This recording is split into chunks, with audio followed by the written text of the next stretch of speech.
Super exclusive news చూస్తున్నాము. పశ్చిమ బెంగాల్లో మమతా బెనర్జీని ఓడించడం బీజేపీకి ఒక సవాల్గా మారింది. గత ఎన్నికల్లో సాధ్యం కాని పనిని ఈసారి ఎలాగైనా పూర్తి చేయాలని కమలనాథులు పట్టుదలగా ఉన్నారు. అందుకే ఏపీ సీఎం చంద్రబాబును బెంగాల్ ప్రచారానికి పంపాలని నిర్ణయించారు. బాబుకు జాతీయ స్థాయిలో ఉన్న ఇమేజ్, ఆయన అడ్మినిస్ట్రేషన్ ట్రాక్ రికార్డు బెంగాల్ ఓటర్లను ప్రభావితం చేస్తాయని బీజేపీ నమ్ముతోంది. ముఖ్యంగా అక్కడ ఉన్న తెలుగువారు, విద్యావంతుల ఓట్లను రాబట్టేందుకు బాబు ప్రచారం ప్లస్ అవుతుందని భావిస్తున్నారు.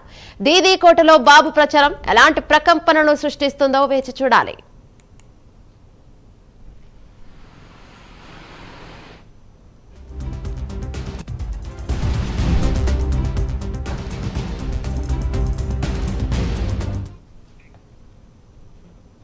బెంగాల్లో జరగబోయే ఎన్నికలని ఎలాగైనా దీదీని ఓడించాలని బీజేపీ కమలనాథులు పట్టుదలతో ఉన్నారు. దీనిపై అక్కడి ప్రచారానికి బాబును పంపాలని చూస్తున్నారు. దీనిపై మరింత సమాచారం మా ఐపీ అసోసియేట్ ఎడిటర్ వాసు అందిస్తారు. రైట్ వాసు, చెప్పండి.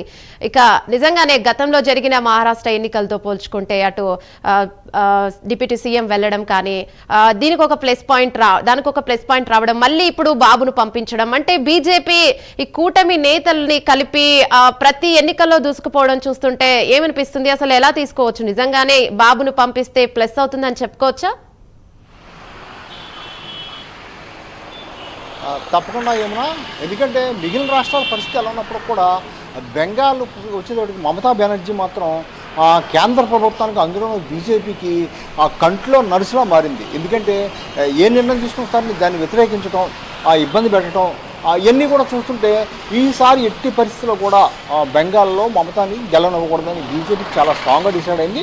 అందుకు ఎన్ని అవకాశాలు పావులు కదిపేందుకైతే సిద్ధమైంది. ఇందులో భాగంగా గతంలో 2021లో కూడా బెంగాల్ విజయంపై బీజేపీ కన్ను పడింది.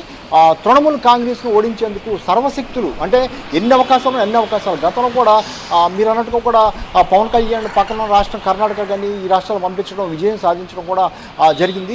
అందులో భాగంగానే తృణమూల్ కాంగ్రెస్ను ఓడించేందుకు బీజేపీ అయితే సర్వశక్తులు ఉంటుందని చెప్పొచ్చు. అదేవిధంగా అందులో భాగంగానే అపారమైన అనుభవం, రాజకీయ అనుభవం ఉన్నటువంటి చంద్రబాబు నాయుడు, అదేవిధంగా దాదాపు 4 దశాబ్దాల పాటు రాజకీయాల్లో ఉన్న చంద్రబాబు, దేశవ్యాప్తంగా అన్ని రాష్ట్రాల్లో కూడా చంద్రబాబు గురించి తెలుసు. అందులో భాగంగా చంద్రబాబుని ఈ ఎన్నికల ప్రచారానికి పంపేందుకైతే ఏర్పాటు చేస్తున్నారు. అందులో భాగంగానే మొత్తం ఈయన అనుభవాన్ని ఉపయోగించి బెంగాల్లో మమతా ప్రతి వ్యూహాలు తిప్పుకొట్టే విధంగా బాబు ప్లాన్ చేయగలరని అందులో భాగంగానే బాబుని ప్రచారానికి పంపించి ఏర్పాటు చేస్తున్నారు.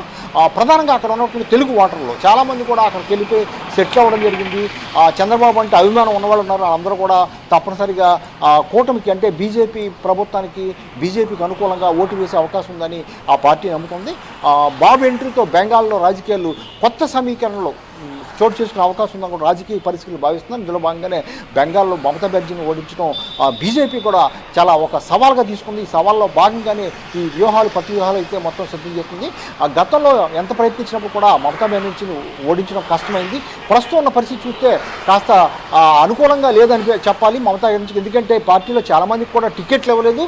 అందులో భాగంగా ఎంపీలు అయితేనే, కొంతమంది ఎమ్మెల్యేలు అయితేనే వాళ్ళు బీజేపీలో చేరేందుకు సిద్ధమవుతున్నారు. కొంతమంది చేరటం కూడా జరిగింది. చాలా బలమైన వ్యక్తి కూడా బీజేపీలో చేరటం జరిగింది. ఇవన్నీ కూడా బీజేపీ కలిసి వచ్చే అంశాలు. ఇందులో భాగంగానే జాతీయ స్థాయిలో ఇమేజ్ ఉన్నటువంటి చంద్రబాబు నాయుడిని అక్కడ ప్రచారాన్ని పంపితే చాలా మొత్తం కూడా రిజల్ట్ ఉంటుంది. తప్పనిసరిగా కూడా గత ప్రభుత్వాల్లో ఏ విధంగా బీజేపీ ఏర్పడిందో, ఇక్కడ ఉన్నటువంటి నాయకులు పంపించడంతో కూటమిలో నాయకులు ఆ విధంగా చంద్రబాబు వల్ల తప్పనిసరిగా మేలు ఉంటుందని భావిస్తుంది. ఇందులో భాగంగా దీదీ కోటలో బాబు ప్రచారం మరి ఎటువంటి ప్రకంపన సృష్టిస్తుందో వేచి చూడాల్సిన అవసరం అయితే ఉంది.